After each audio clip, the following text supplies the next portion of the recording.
Hey everyone, welcome to the Rebellious Garden. My name is Laura and I'm so glad you're here today. Today I'm going to show you how to turn this into a beautiful flower arrangement. So the very first step in making that pumpkin into a beautiful flower arrangement is gathering your supplies. You are going to need a pumpkin. I highly recommend visiting a local pumpkin patch or a local farmer who grows pumpkins. I always love to see people buying local. Plus, they can teach you some really great things, like a tip that I was given today when I visited our local pumpkin farm is to wipe the outside of your pumpkin with a Clorox or antibacterial wipe. It'll help them last longer, as well as spraying them with a clear coat. Kind of helps keeps the bugs away from them, gets the bacteria off, helps to keep the bugs out of the pumpkin, and it'll make your pumpkin last longer. So definitely do that. So get your pumpkin, get your flowers, and aside from that, the only other thing that you'll need is a small cup. Depending upon the type of pumpkin or the size of pumpkin that you have, I would use a solo cup, and you can get them in different sizes these days, all the way from the small ones that you use in the bathroom to the what they call the party cups, which are a little bit bigger, to your standard size solo cups, because you're going to put that inside of the pumpkin.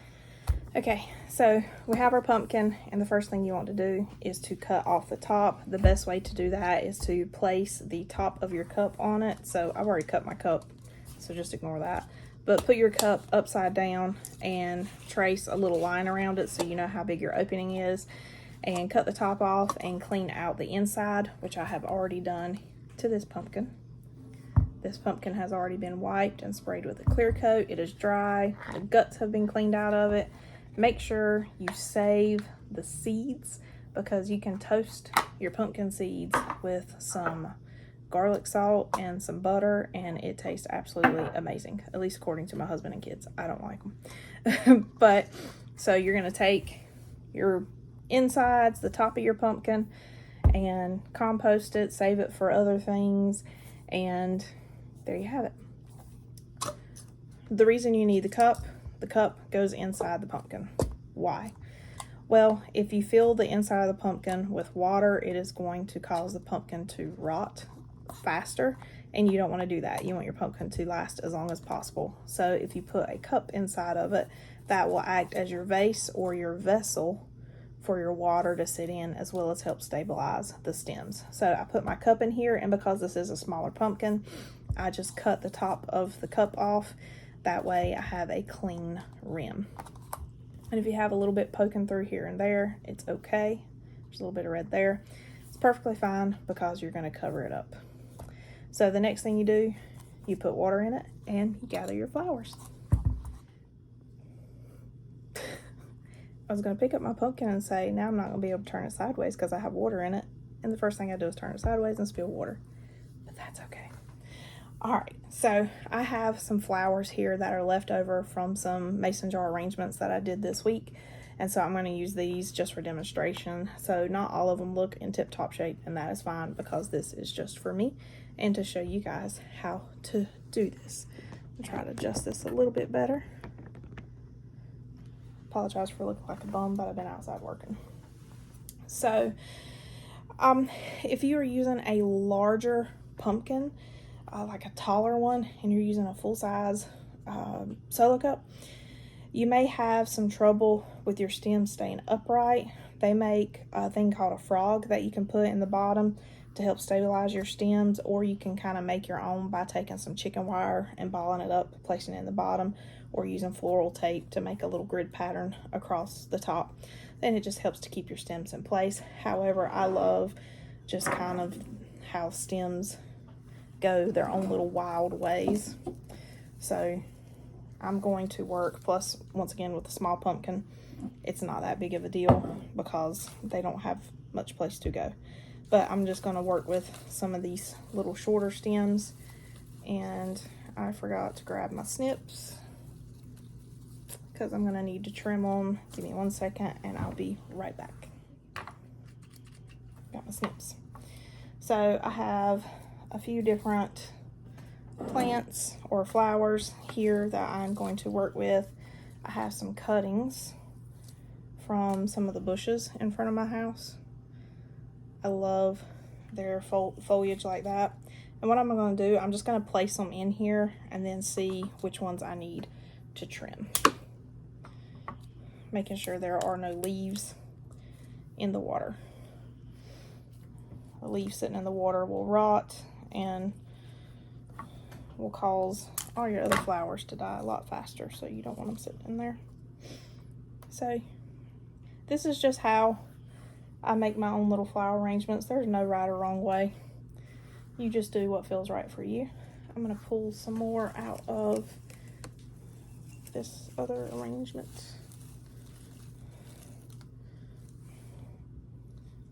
Sometimes you see me set them on the table, and that's a way I kind of judge how tall a plant is for the vessel it's going in, so I can go ahead and see if I'm going to need to trim it.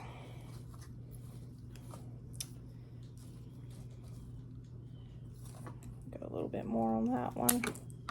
And anytime I cut at a little bit of an angle. A little bit more. Trial and error. Beautiful.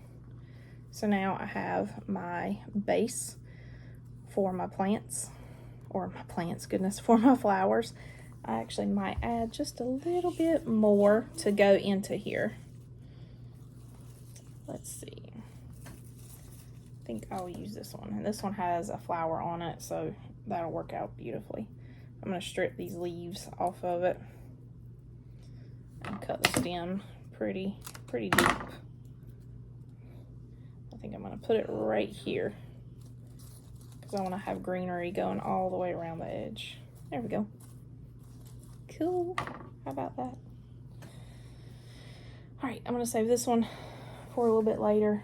So now all I do is just pop in my flowers wherever I think they would be pretty. You'll see me trim a lot of these stems even if they don't need it, simply because they were already in an arrangement. And every couple of days it's good to pull out flowers and trim their stems and change the water, because you'll keep them lasting a lot longer that way. I'm going to add some more greenery.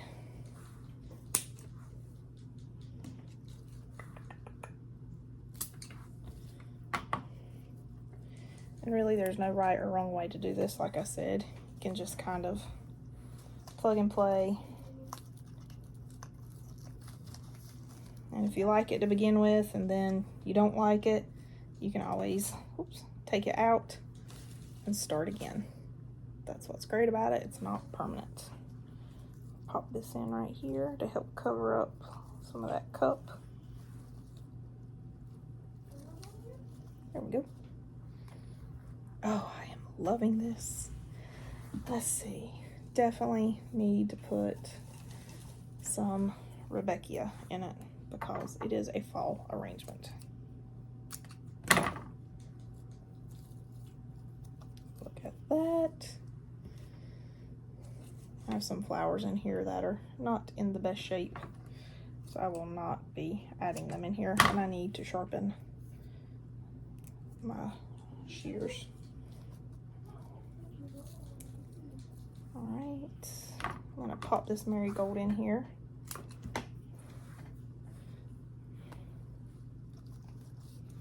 I don't do very balanced arrangements. I like them to just be kind of free.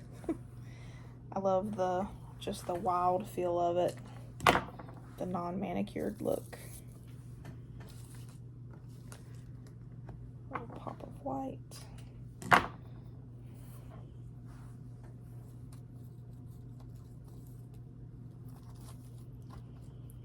Once again, if I were using a larger pumpkin, it's so pretty. If I were using a larger pumpkin, I would have chicken wire or floral tape or something in the bottom of this container to help stabilize the stems so they stay in place and they don't fall to the side. Oh, we have to put basil in it.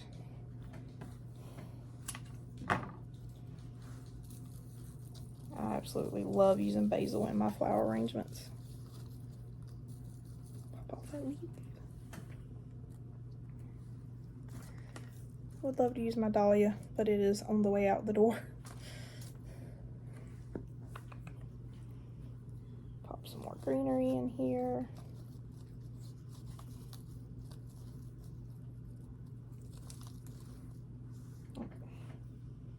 It did not want to stay.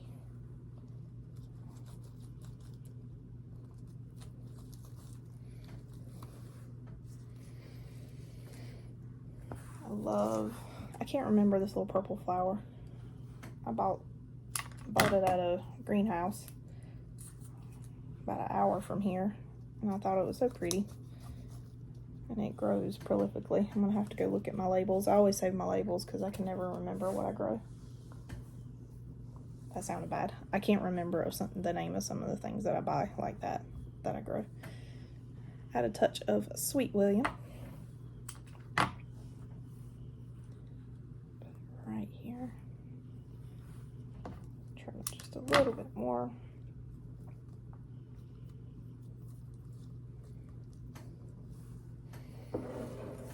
Ooh, definitely putting that in there. Give you a little trim. And pop you in right here. Gorgeous marigold.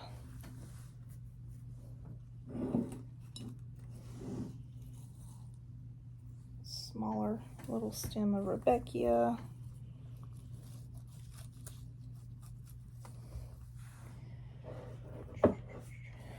Once this is finished, if you gift it to someone or you keep it for yourself, just make sure when you water it, the water is going into the cup and not the pumpkin itself. And what's great about having the water in the cup is you can pull the cup out of the pumpkin. You can pull the flowers out, and you can change the water, trim the flowers so they'll last a little longer.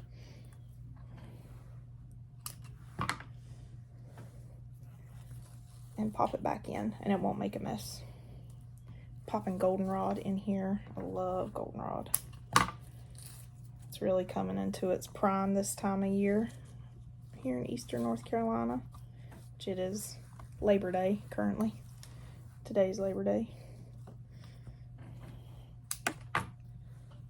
That little shoot went across the table. Alright, pop in some more. Tiny little Rudbeckias.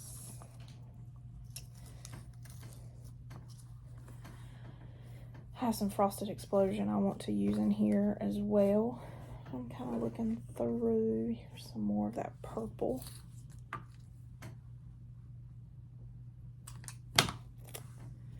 Give it a little pop right here. Oh yeah. Gonna put this beautiful yellow snapdragon in here. Look at that. So pretty. This will probably be the last big flower I pop in here. I say that. I'll trim that stem just a little bit more.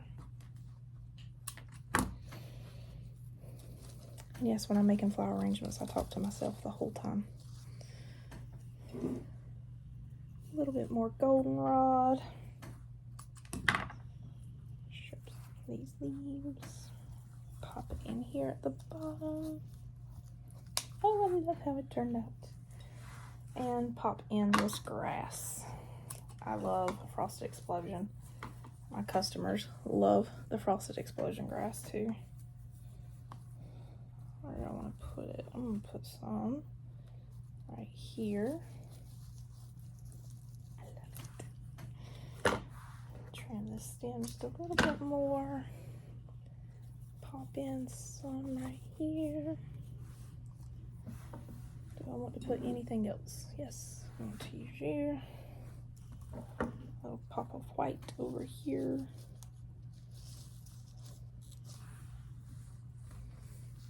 I think that's it. Check that out. This literally took me, aside from drying time for the clear coat that was put on it, which the gentleman that I bought these from, he recommended putting clear coat on it to help protect it a little bit better. So it took me about 20 minutes start to finish, aside from drying time. That was cleaning the pumpkin, cutting the top off, cleaning the insides out, spraying the clear coat. Does not include the time it took for it to dry, and then of course measuring the cup and then making the arrangement. But look at that. Isn't that so pretty? And this is a great decoration for fall, for your table. It's also a great decoration to think about for Thanksgiving. Like I said, I made these last year and they were a big hit, so I'm excited to feature them again this year. There you have it. Beautiful pumpkin arrangement for your fall decorations.